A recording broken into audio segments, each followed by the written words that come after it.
Actually, I'm just going to record it for future purpose too.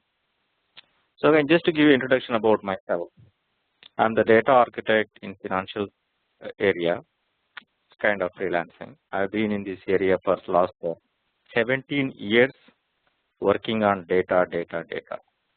Most of these corporate just run on data. Think of, for example, you guys are thinking about SAP, right? What is SAP? It's the whole data is coming from someplace, the database. All these UI configurations are just rendering the data in the way they wanted to see. But this data is stored someplace. So the importance of data is different.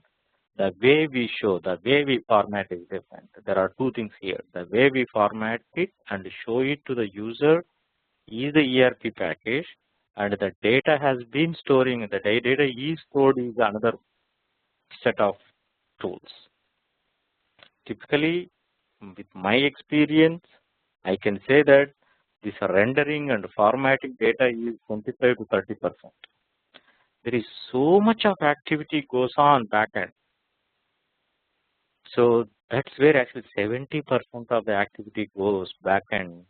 You get the data, you process the data, you cleanse the data, you format the data in the database according to requirements. So the whole backend processing is huge. Okay, so that I'm coming from that kind of background for last 20 years, and my expertises are data warehousing, transactional systems, business intelligence systems, and BI and business intelligence tools and ETLs. Okay, mostly database side of Oracle, Teradata, SQL servers. So again, I'm telling you, 70% of the data goes behind the scenes. For example, right, if you look at a movie, right, you maximum see 20 people acting on the screen, max 20 people. But to take that $1 billion of movies, $1 million of movie, how many people behind works?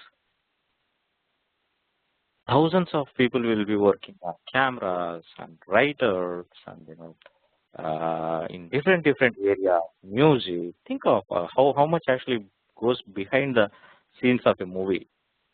If you really go to a movie, all you can see is 10 to 15 people. That's it, acting there. But behind the scenes, how much goes? That's how our IT market is.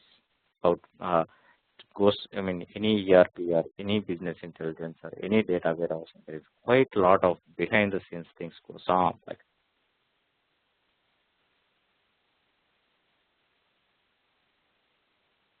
think of if you guys don't hear me anytime, just ping me or just tell me, like, if I'm going fast or something. Tell me before so I can No, adjust my. you are very. I mean, I'm able to understand perfect speed, no problem. Yes, me too.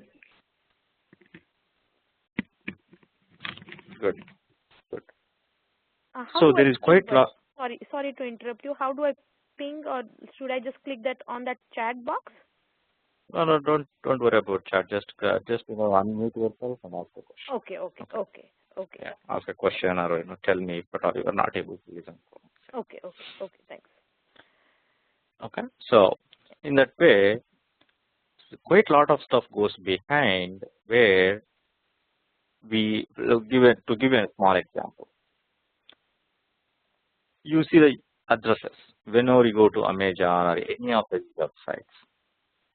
When you enter your address, what happens? It immediately, when you click address is done, it immediately gives you a formatted address with the zip code. If you give zip code only 5 or 6 characters, then it will give you hyphen, even the additional 4 characters as well. So where it is coming from? So this kind of data, basically every company, every website, whoever is actually dealing with the addresses or shipments, they have a contract with the USPS, and USPS sends all the information about all the addresses, and then these guys loading, formatting according to their requirements, then whenever any users like us use it, then they provide the right address for the right shipment. So that like this is a very simple example, very common example everywhere we see. So there is quite a lot of data goes behind. So now let me actually jump on to our demo. So as part of this demo, we are going to see evolution of business analytics. Of course, if you are new to this terminology, don't worry. It's not that you will you need to get the whole knowledge right away. You are going to learn slowly, and you are going to get this terminology slowly as well. Again, most of this terminology are just a self-explanatory terminology. Business analytics means what? Basically, you analyze the business, your data based on the sales, based on the marketing, whatever you have. That's called analytics area. Very simple. Basically, you are going to explore your business based on the data available. So we are going to look at the evolution of data processing. Basically, all these topics are something to tell us what are the current challenges we have in the market in the IT sector, and then what are the options we have. So how will be the future for this whole industry with Hadoop? Why people are really interested in Hadoop or Hadoop technologies, right? So that's where actually I'm going to slowly take you guys there. So how this analytics evolution came from the backend side, we know that it all started around 50, 60 years, the mainframes, and then proprietary systems are like, all massively parallel processing systems with the, Teradata, Netezza. Again, most of this will be backend data storages and processing systems we will be talking about. And Unix-based systems also we have seen, and massively parallel applications also we have seen. And then where are we tending to? So can Hadoop solve all these problems? So previously, people used to generate reports. If you go to Bank of America, they send you every month statements. They send you all the detailed yearly statements. It is nothing but a reporting tool. And on top of it, they also give you a placeholder. If you wanted to process your data yearly, how much actually you put it on food, how much actually you put it on entertainment, how much you put it on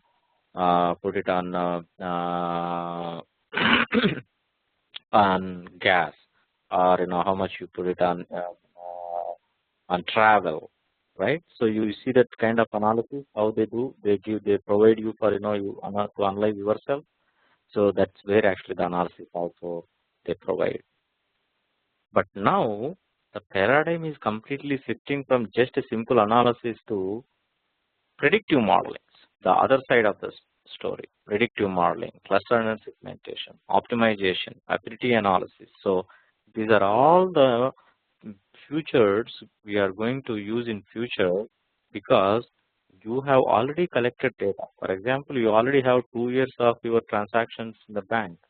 Now, can you really think about your future, where you will be, where your next investment, or where your next spending will be more based on your 2 years or 3 years or 4 years data? Why can't you do that? If you are really feel that you are spending in a bad area, can you actually use that data to fix that kind of issues or fix that kind of bad or waste spending? So this is where we are slowly tending to predictive modeling. We are going to, based on my current data, based on the data I have collected, I want to really predict something for future. Again, for predicting something, I just know based on yesterday's data, I cannot predict. Based on long transactional values, based on long-term transactions you have, you can predict good prediction based on the analysis, based on the data you have collected.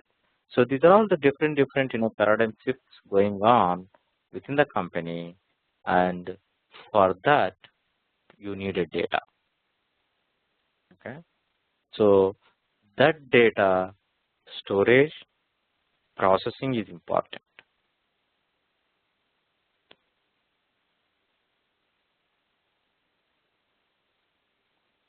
So I want to actually explain with a small example. Think about a small example of a card company. What they do, they have different products on accounts and credit cards, and there are so much of activity goes on in a bank.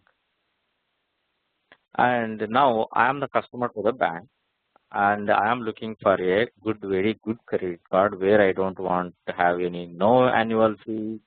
I want a good features of the card. I want cashback.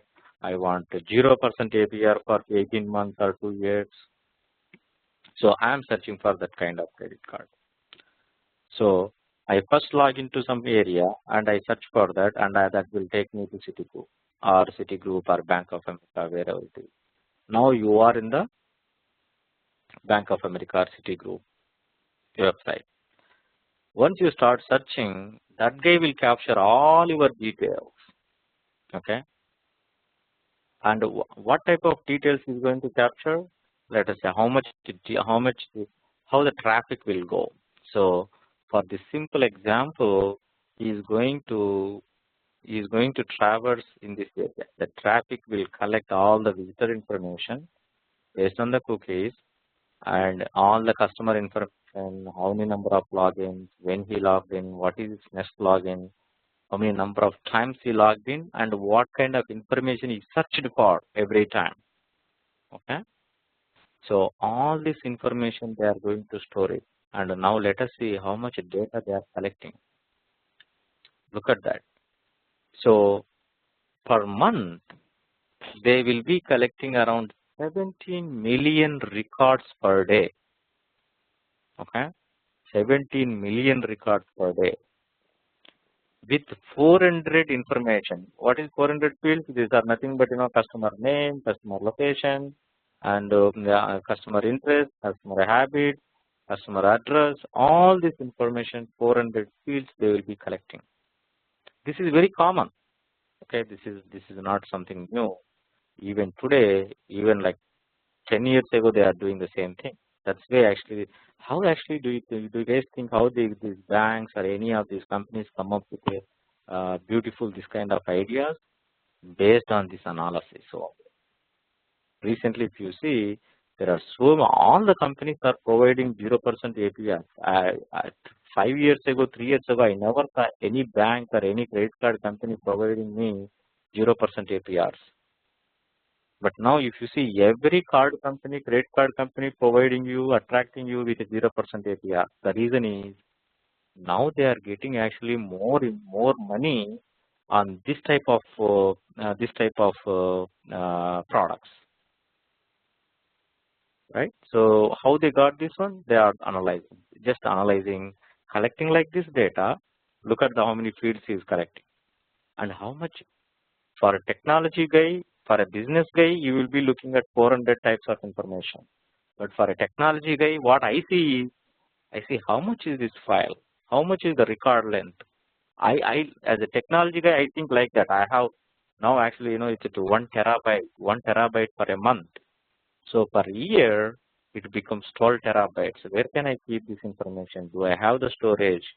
Even if I have the storage, what type of storage it is? That's what IT person I think. Right? Like mother thinks about what is things available today for cooking. And the guy like me thinks about what should I eat? I have 4 items. What should I eat? What is good taste? Which is good taste? What is good for health? So I think this way, and mother thinks what are available for cooking, how best she can cook. So different people thinks in a different way. So for me, as a technology guy, my God, this is only one example, one product of credit card in a company fetches one example, 1 terabyte of data, and per month, and it becomes 12 terabytes of data per year. So now this whole data they have been accumulating, and and they will be processing. Okay, this is the processing. Again, this is basically as part of our big data Hadoop processing. Just to give an example there. So finally, end of the day, what did they find? Basically what this analytics is going to find them. The people, there are 80% of the people requesting or getting approved for this credit cards are the people who are logging into the system first time. See the analysis here, the beauty of analysis. The first time logged in people, the first time accessed people are the one who are getting more approvals and more requests. That means what the company should do? The company should encourage or provide all the information for the user who comes in first time, so that he will just go there and apply for the credit card and he will get approved. So think of this kind of analysis, how actually people promote their products in the internet. Because now for Bank of America, he didn't see me and I didn't see Bank of America. Who is that guy? Somewhere somebody applies somewhere, somebody approves. But all this intelligence is based on internet now. So we should be part of it. Okay, so again, this is analytics area. This is where actually the whole Hadoop will be. We will be participating, or we will be analyzing based on this kind of examples again. So now let us come back to our current situations or scenarios. So what are company volumes? Again, we were telling, right? I mean, like the SAP or ERP packages, or any kind of the address information, whatever you call it as, like Amazon, how many billions of records they will be getting every day, right? And so every average company will be collecting around 2000 petabytes of data. So what is 2000 petabytes of data? Look at this one. So this is the, can you guys go and mute somebody actually?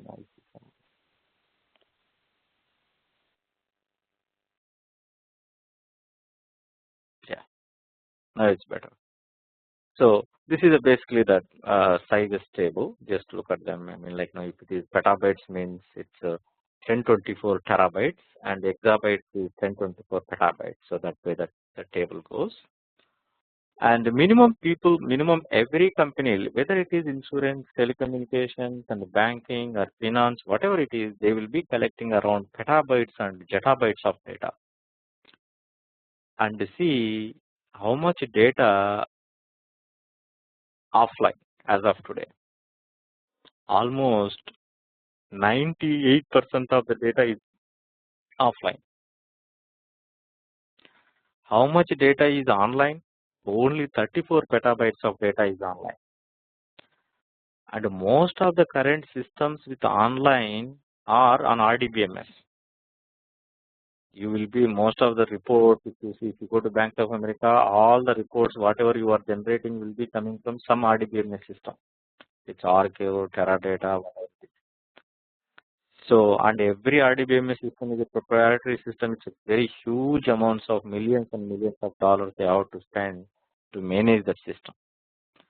And if you really wanted to think about 100% of data-driven organization, forget about it. It's not going to possible with the existing scenario. This is the biggest challenge right now IT industry is facing.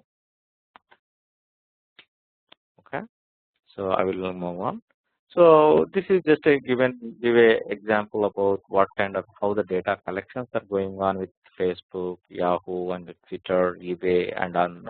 These are the social networking companies, and there are so many other companies like the example I gave, credit card companies like Citigroup, Bank of America, Chase, JP Morgan, all these. This is another set of companies.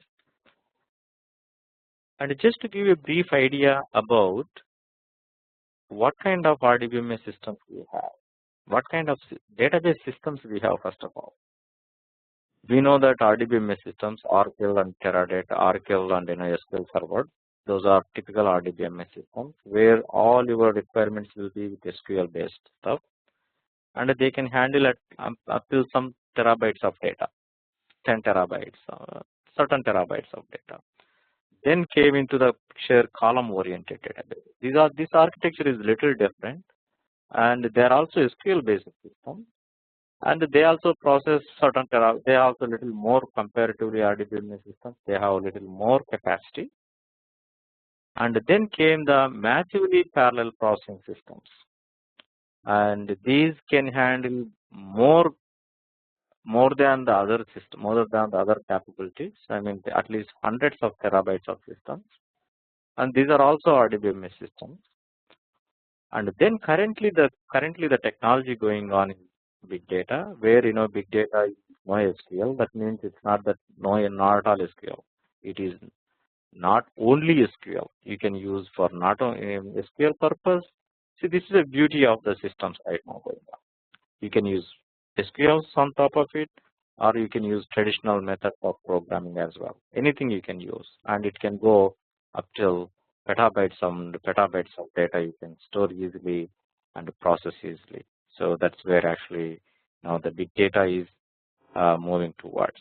That's the reason every company wanted to implement, is implementing, will be implementing the big data solution for their data storage and processing.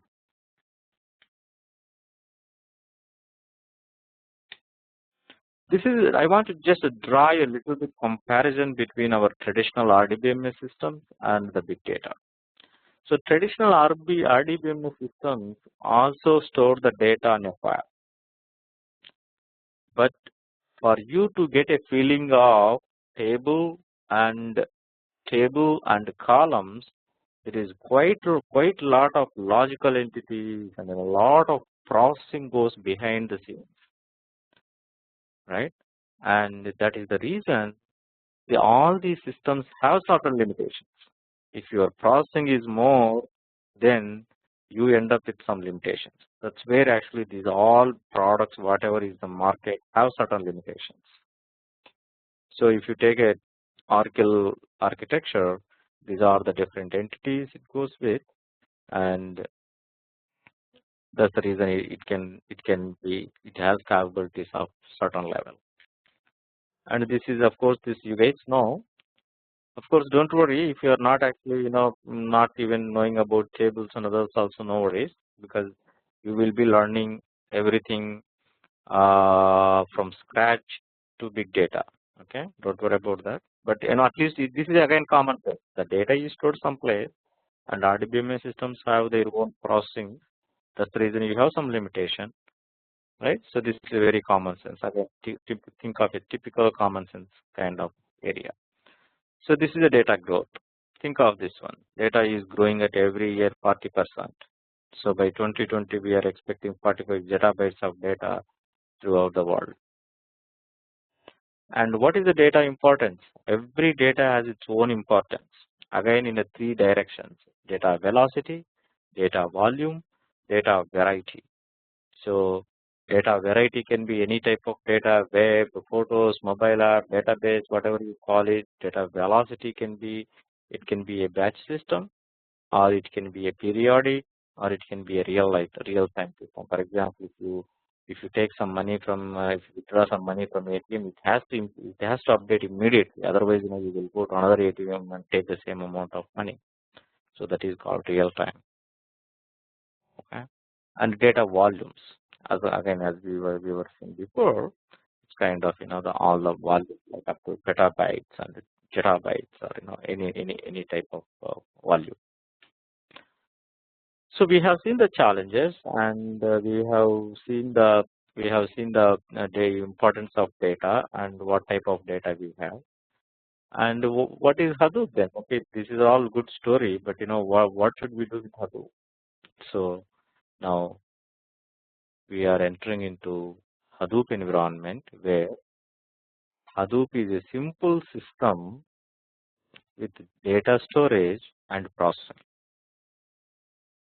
scalable, fault tolerant, and distributed. If you really look at many of our current products, let us take a look at Oracle. They have a rack system. So this rack system is, if you go on adding nodes after certain limits, it will fail.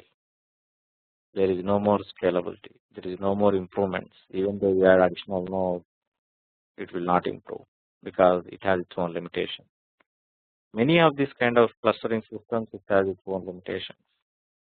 But Hadoop has a different scalability.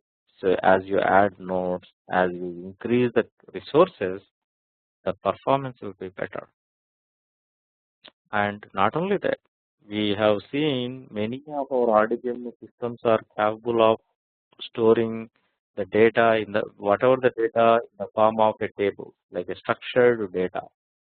When you say it employee data, you will have very typical employee number, employee data, employee name, employee, all the employee definition will be there.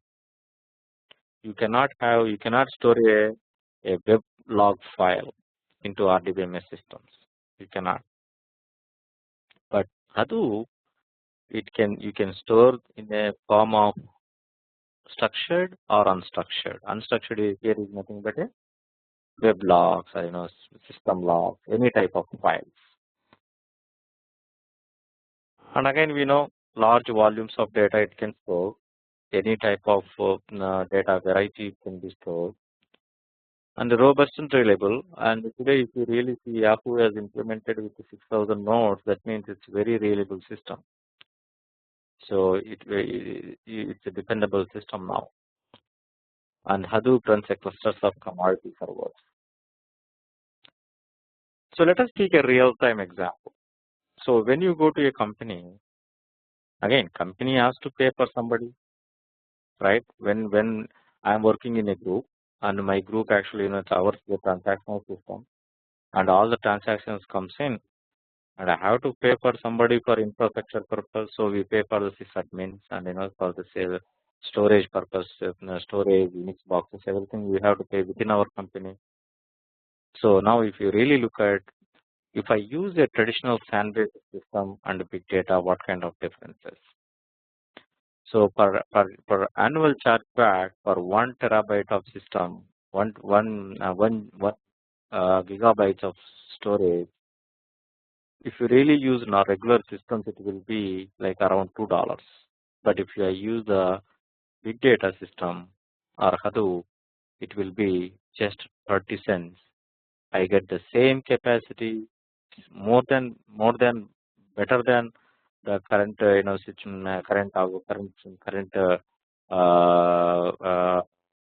resources, and the expenses will be almost 100% less than what I was paying.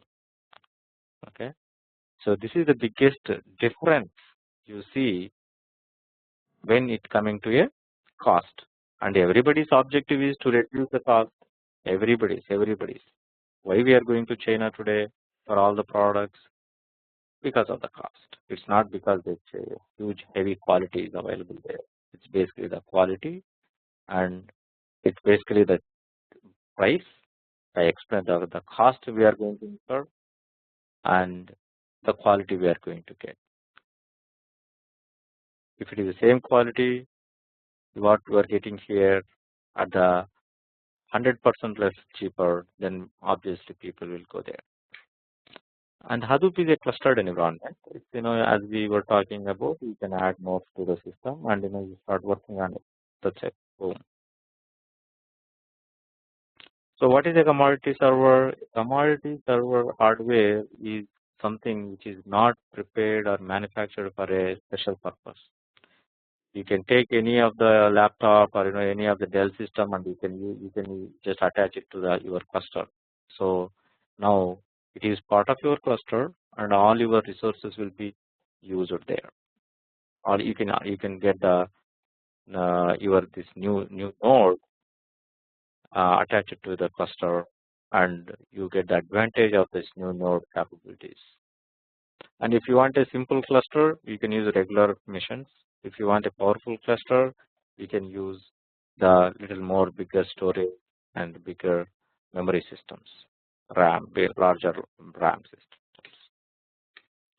So this is HDFS architecture. Basically, every system has its own architecture, right? I mean, typically we have seen many different systems like SAP, you said, SAP HANA, you said, and ERP, Oracle ERPs have their own architecture, and RDBMS Oracle also we have seen just now the different architecture. In the same way, Hadoop also have different architecture with different components. And I will not take much time here because it's going to be like lengthy process, which is like takes months to explain each one of them. And we said Hadoop is the storage and processing system. So this is the storage and this is the processing. So basically the processing is mathematical programs, algorithm, where behind the scenes the Hadoop uses MapReduce for map processing purpose, and we will be learning all these things again going forward. And general comparisons, I will not take much time here because some of this terminology is good for those people who know something on Hadoop, something on traditional RDBMS systems. If they're not knowing, that's fine. Basically, you are starting. I started from Oracle, right? At the time, I don't know anything about table. I don't know anything about column. But slowly we learn. In the same way, even here in Hadoop, we will be learning completely a fresh knowledge. We will be learning from here. But at least for those people, because this is a demo is prepared for everyone purpose, and that's the reason actually you see different terminologies and comparisons with the traditional systems, all those things. But this is just for the knowledge purpose and draw the comparison between the different types of systems. That's all. So Hadoop and RDBMS system. Hadoop is simple. There is no schema. There is no big modeling required, and all other things required a lot of performance because if you really see in my organization, there are separate teams for every purpose. For performance, there is a separate team. For data modeling, separate team. Architecture, separate team. So, but in Hadoop, you don't really need all those huge teams managing that. And the traditional data flows, these things probably you might know or do not know. Don't worry about it. But in any organization, as we were discussing about like USPS and addresses, so all the data comes to one location, and you take the location and you process and put it in a right place where everybody can use it. So that is basically the data flows here. And in case this is a traditional without Hadoop, and in case if you have Hadoop, now as I was telling you, there is 70%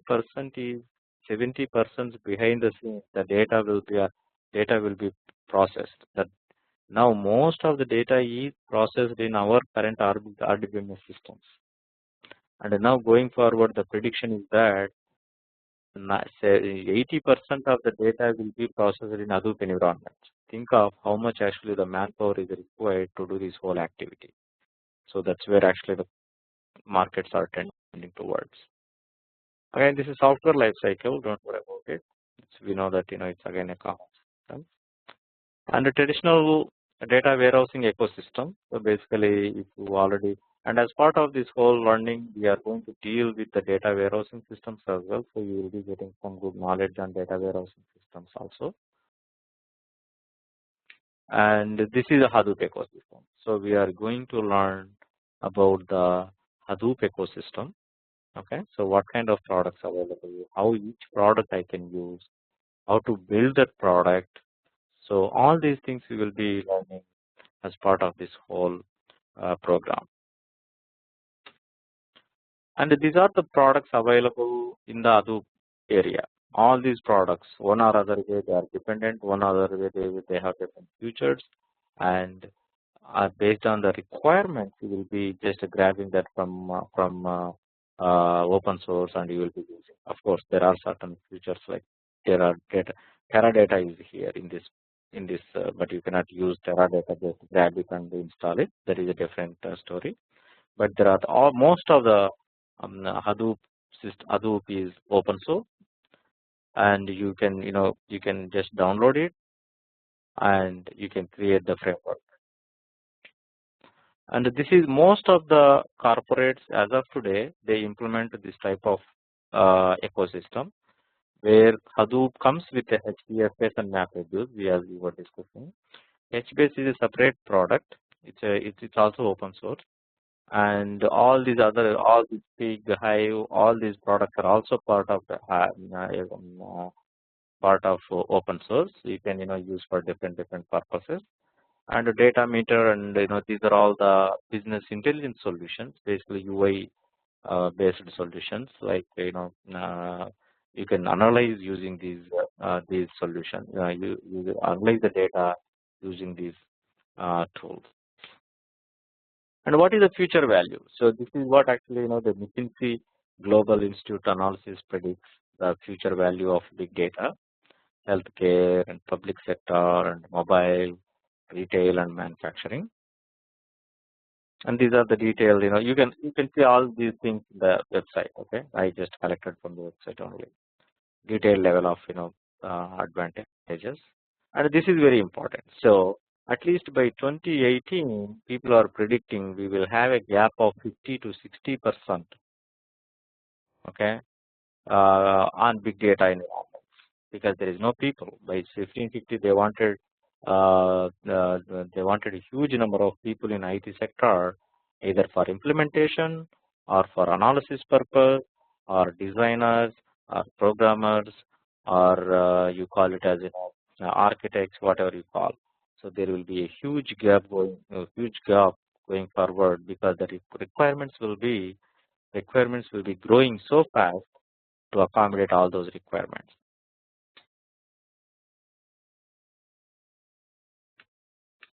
Okay, so user cases. Where can I use this big data is a big question, right? Because okay, it's beautiful, it is nice, processing is good, capabilities are good, features are good, everything is good, but where can I use it?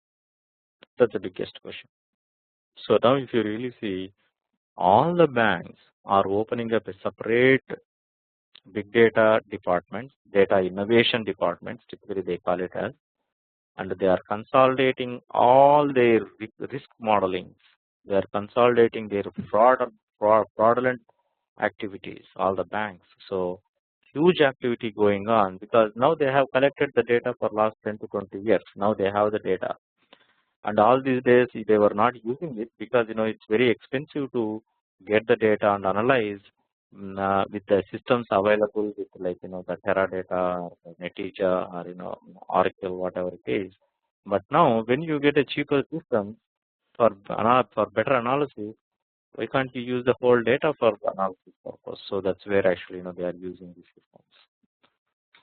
So customer churn analysis, why the companies really lose the customers? So basically every 2 years I move from Verizon to AT&T, AT&T to Verizon. Why should I really move?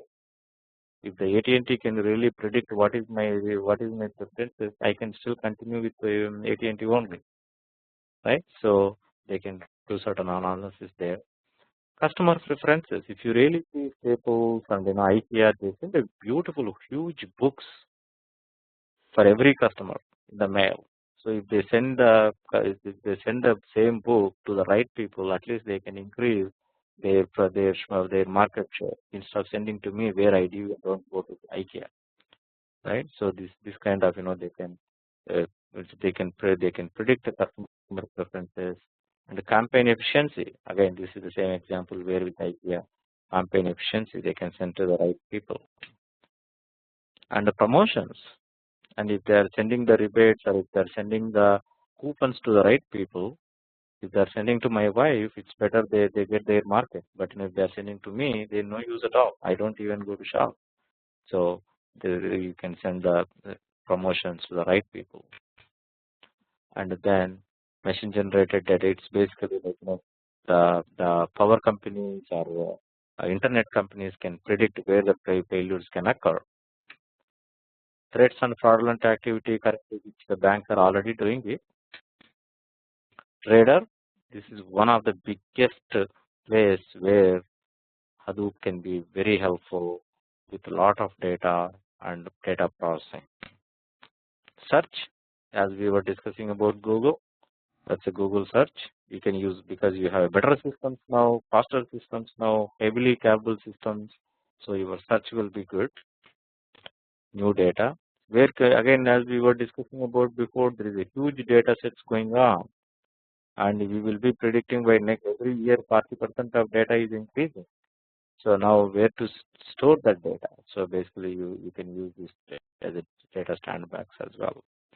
Of course, this is simple, and this is just for fun. Again, don't take it serious. And we most of the projects, at least 70% projects goes this way. Again, this is just for fun.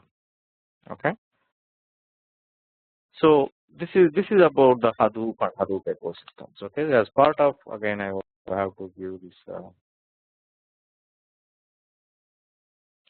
So as part of the course, we are going to learn about the data warehousing concept, Hadoop and its ecosystem. Again, Hadoop said that architecture, MapReduce programs, and then we are going to learn about the Hadoop complete ecosystem.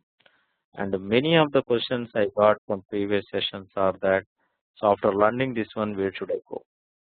Basically, after learning this one, you can go as administrator, or you can go as a Hadoop developer area, or you can go as a data analyst on big data.